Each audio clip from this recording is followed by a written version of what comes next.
दोस्तों, एक बार एक पिता और पुत्र अपने गधे के साथ एक रास्ते से निकल रहे थे। बहुत तेज़ धूप थी। कहीं दूर बाजार पर अपना सामान बेच कर आए थे। थक गए थे और दोनों ही गधे को साथ लेकर धीमे धीमे एक गांव से होकर जैसे ही निकले, गांव के लोगों ने उनको देखा। एक गांव वाले ने तुरंत ही कमेंट किया कि देखो कितने मूर्ख हैं, गधा साथ में है तब भी दोनों के दोनों पैदल यात्रा कर रहे हैं।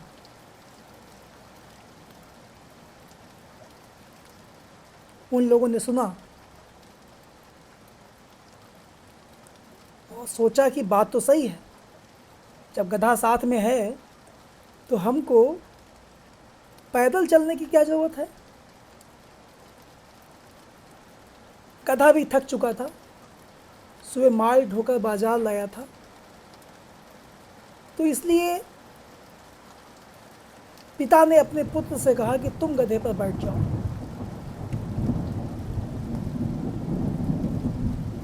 पुत्र गधे पर बैठ गया।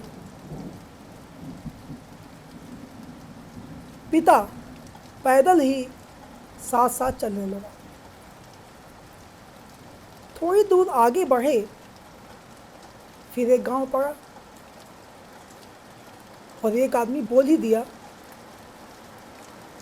कि देखो कितना निर्लज्ज बेटा है, इसको शर्म नहीं आ रही है। बूढ़ा बाप पैदल चल रहा है और बेटा गधे पर बैठा है। बेटे को बात समझ में आई और वो नीचे उतरा। उसने अपने पिता को गधे पे बिठा दिया। चलने लगे। आगे फिर एक गांव पड़ा। फिर एक आदमी बोल उठा कि देखो जमाना कैसा आ गया है, बाप को बेटे की बिल्कुल चिंता नहीं। हमने देखा था बाजार में ये बेटा बहुत काम कर रहा था, बाप वहाँ भी बैठा हुआ था और निर्लज्ज बाप जो है अभी भी गधे में बैठ के जा रहा है। ये अपने बेटे को बिल्कुल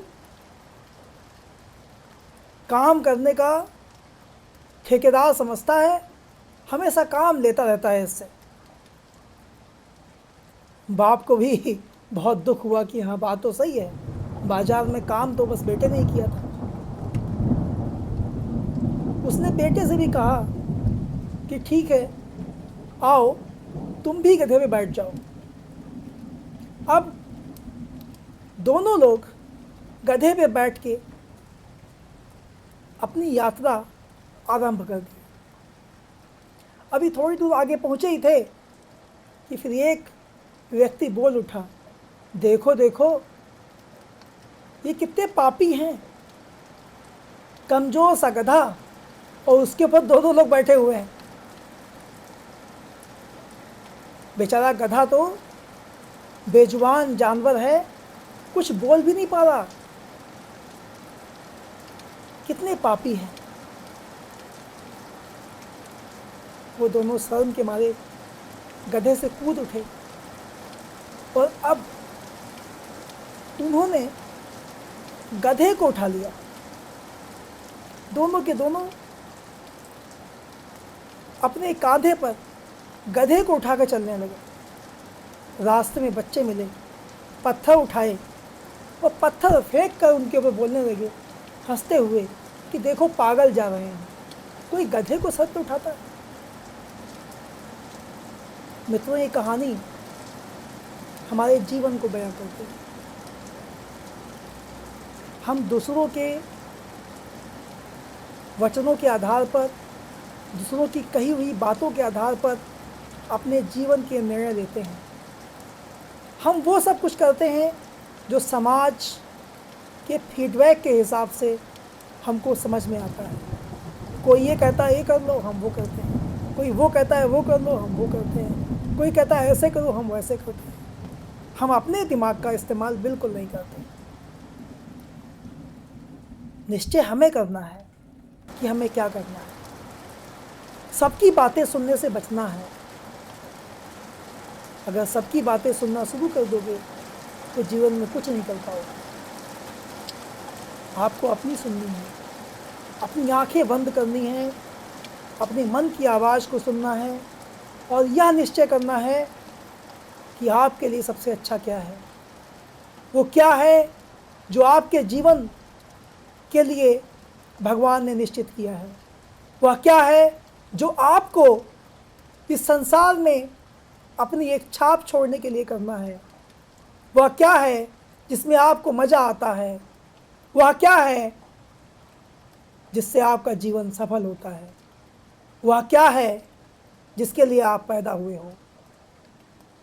आप सोचो और वही करो जो आपका अंतर मन कहता है, जो आपने अब तक किया है उसका भी एक बार इस प्रकार से निरीक्षण करो। आपने अपनी मन से किया है या दूसरे लोगों के कहने पर बस समाज के एक कठपुतली के रूप में आपने किया है। आपको समाज की कठपुतली नहीं बनना है। बनना है तो योद्धा, ऐसा योद्धा जो अपने विवेक के अनुसार कार्य करता है। आपका विवेक ही आपका सारथी होना चाहिए। भगवान श्री कृष्ण ने भी गीता में कहा है कि विवेक के समान कोई दूसरा मित्र नहीं हो सकता। इसलिए स्वयं विवेक के आधार पर यह निश्चय करना सीखिए कि आपको कौन से कार्य करने हैं। बहुत बहुत धन्यवाद।